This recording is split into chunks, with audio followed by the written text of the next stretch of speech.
안녕하세요. 부동산 해결사 솔로몬입니다. 자, 일산을 끝으로 1기 신도시 재건축 기본계획안이 모두 공개가 됐습니다.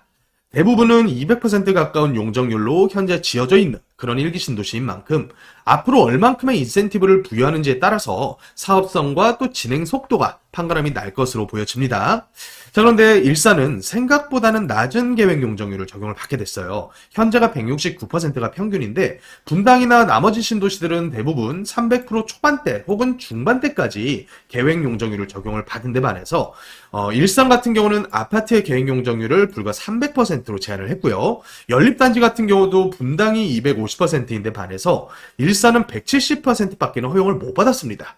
그리고 주상복합 용도라고 360%라고 할지라도 이 중에서 아파트를 지을 수 있는 용적률은 260%로 제한을 했거든요. 그러니까 나머지 100%는 상업이나 비아파트 용도로 채워야 된다는 의미가 되니까 사실은 나머지 신도시들보다는 약간 낮은 수준에서 계획 용적률을 책정했다고 보시면 돼요. 물론 그 이유는 현재 용적률이 나머지보다 20, 30% 이상 낮기 때문이라고 보여집니다. 자, 그런데 분양가와 대비해서 생각을 해봤을 때 앞으로 사업성이 우려되는 측면은 좀 있다라고 보여집니다. 그래서 오늘은 일산 정비기본계획안을 살펴보면서 지금 현재 투자해도 되느냐 이 부분에 대한 답을 좀 드리려고 해요.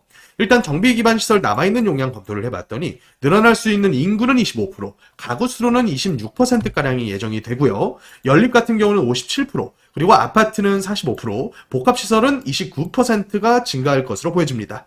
그렇게 됐을 때 총 2만 7천여 가구가 증가한다는 얘기니까 웬만한 신도시 하나가 통째로 들어오는 정도 수준이라고 보시면 될 것 같아요. 자, 그래서 기준 용적률로는 연립이 170%, 분당이 250%인데 비해서 좀 낮은 측면이 좀 있죠. 아파트 같은 경우도 300%, 분당이 326%인데 한 26% 낮습니다. 분당 서현역 앞에 시범단지가 200에서 200 초반대, 200에서 210%가량의 현재 용적률인데 주염역 앞에 있는 단지들이 한 180%대 정도 왔다 갔다 하거든요. 그러니까 이 부분을 고려해서 약간 낮게 설정을 했다라고 볼 수가 있을 것 같아요.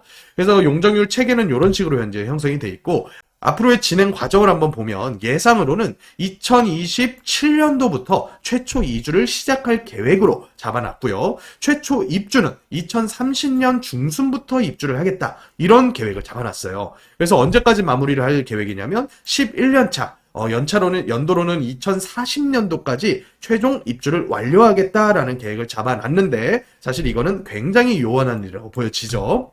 자, 그래서 각 단지별로도 현재 연립단지와 아파트 단지들이 얼마만큼을 추가적으로 지을 수 있는지 이 표를 통해서 한번 살펴보겠습니다. 연립단지 같은 경우는 지구단위 계획 용적률이 100%로 상한선이 정해져 있었기 때문에 그 언더에서 전부 다 지어져 있겠죠. 그래서 대부분 다 90% 후반대, 100%에 근접한 현재 용적률을 지니고 있으면 앞으로 70%가량의 용적률을 추가로 더 지을 수 있다는 의미입니다. 나머지 연립단지들도 거의 대부분 다 비슷하고요. 아파트 단지 같은 경우는 약간은 편차가 있어요. 좀 낮은 단지들은 160%대, 좀 높은 단지들은 180%대. 그래서 결과적으로 평균 169%라는 현황 용적률을 지니고 있는데 여기서 얼마까지 지을 수 있냐면 300%까지 지을 수 있게 허용을 해준다는 얘기예요. 대부분의 단지들이 160에서 180 정도 사이에 머물러 있죠. 그러니까 앞으로 늘어날 수 있는 용적률 룸이 대략적으로 한 130%대 정도 늘어날 룸이 생겼다라고 보시면 될 것 같아요. 그래서 이 부분을 용적률 체계도를 보면서 다시 한번 정의를 해보면 현재 현황 용적률이 169%면 기준이 제시된 겁니다. 계획 용적률과 같은 말이고 기준 용적률로 현재 나온 게 300%고요. 그러면 룸이 한 140%, 130%에서 140%, 요 정도가 이제 생겼다는 얘기죠. 물론 이게 상한선으로 여기까지만 지어라라는 의미는 아닙니다. 이 이상으로도 지금 노특법상에 제시된 거는 국토의 계획 및 이용에 관한 법률상의 용도 지역, 이 용도 지역에서 정해놓은 상한, 법적 상한 용적률의 150%까지는 허용을 해준다라고 얘기가 되어 있어요. 그러면 3종 일반 주거지역 같은 경우는 법적 상한 용적률이 300%니까 여기서 150%를 곱하게 되면 대략적으로 450%가 법적 상한 용적률이라고 볼 수가 있는데 여기서 여기를 올라가는데 들어가는 기부채납 비율이 최소 40%에서 맥시멈 70%까지로 정해놓은 게 노특법상의 제도예요. 그래서 연립단지와 아파트 단지를 비교를 한번 해보면 현재 연립단지의 현황 용적률은 100% 정도입니다. 그런데 여기서 기준으로 잡아놓은 게 270%고 법적 상한이 만약에 2종으로 유지가 된다라고 하면 250% 곱하기 150%라고 보시면 될 것 같아요. 그렇게 되면 대충 한 400% 가까이까지도 지을 수 있는데 문제는 이 늘어나는 부분만 만큼에 대한 기부 체납이 굉장히 과도하게 요구될 가능성이 크다라고 보여지고요.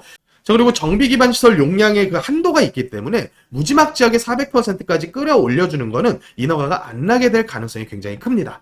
자, 아파트 같은 경우는 법적 상한이 3종에서 150%를 곱하게 되면 450%까지가 되겠고요. 분당 같은 경우에는 계획 용적률에서 법적 상한까지 올라갔을 때의 기부채납 비율을 구간을 두 개로 나눴었죠. 그래서 1구간은 41%, 2구간은 50%, 이 정도의 기부채납을 정해서 임대주택 형태 혹은 공공기여 형태로 기부채납을 요구를 하겠다. 이렇게 제시를 해놨어요. 그래서 일산 신도시 같은 경우도 이 공공기여 체계도를 명시를 해놓기는 했는데 분당처럼 직접적인 숫자까지는 노출을 안 해놨더라고요. 그래서 여기 역시도 현재 1구간에서 기준 용적률까지는 대략적으로 한 10% 내외 정도가 되지 않을까 하는 생각이 들어요. 그래서 늘어나는 용적률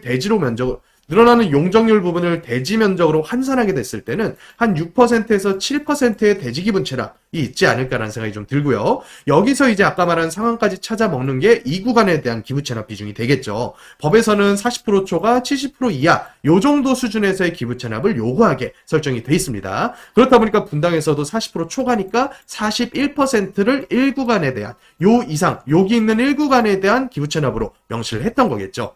그래서 이런 식으로 앞으로 숫자까지 정해지게 될 텐데 제가 이걸 분당하고 비교를 한번 해봤어요. 일단 분당은 현황 평균 용적률이 183%인데 계획 용적률을 326%로 잡았단 말이죠. 그러면 늘어날 수 있는 용적률 규모를 143%, 아파트 단지는 143%를 정했고 연립단지 같은 경우는 현황 100%의 기준 250%니까 거의 150%가량을 늘릴 수 있게 설정을 해놨습니다. 하지만 일산 같은 경우는 현황 169에서 300이니까 131 조금 낮죠. 그리고 연립단지 같은 경우는 더 낮아요. 100에서 170%니까 불과 70%밖에는 못 늘린다는 얘기예요. 그래서 결론적으로 말했을 때 이 용량 늘리는 것도 분당보다는 상당히 좀 낮은 수준에서 설정을 했다라고 보시면 될 것 같고 또 한편으로 사업성에 지대한 영향을 미치는 게 일반 분양을 과연 얼마 가격까지 할 수 있느냐거든요. 그래서 이 지역 일대에서 일반 분양가 타겟으로 잡을 가능성이 큰 단지 두 군데를 뽑았습니다.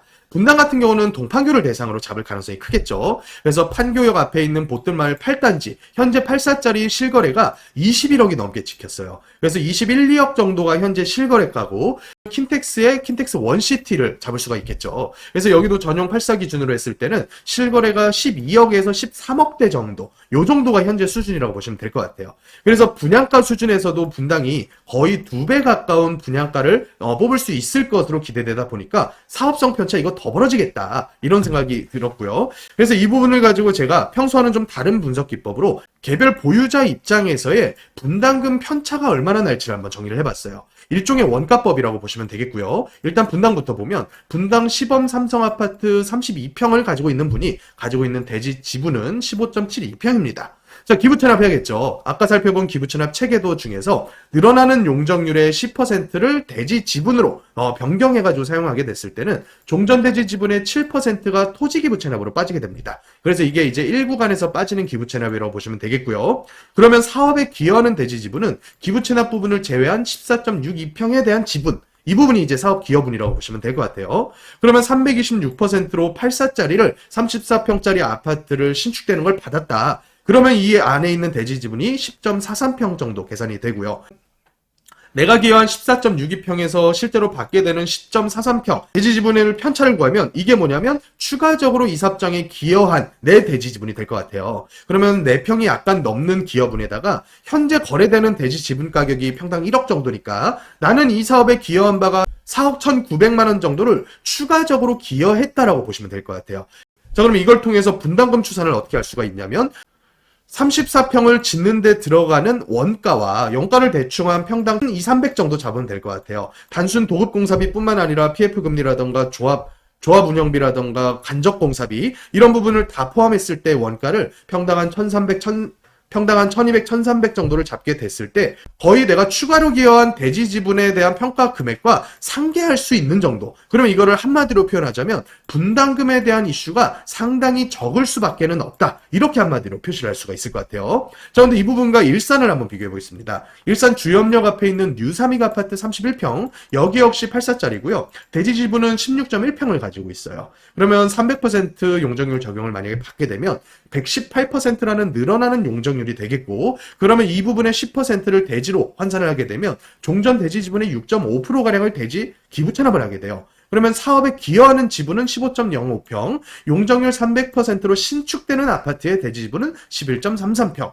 그럼 내가 추가로 기여한 바는 3.72평이니까 분당보다는 약간 낮겠죠. 대충 한 0.5평 차이 날려나요? 근데 여기서 더 큰 문제는 대지 평당 실제 거래되는 현재 가격이 4천만 원밖에 안 된다는 거예요. 그러면 가격으로 환산하게 됐을 때 3.72평은 1억 5천 정도의 추가 기여분만 있다. 이렇게 또 평가를 할 수가 있거든요.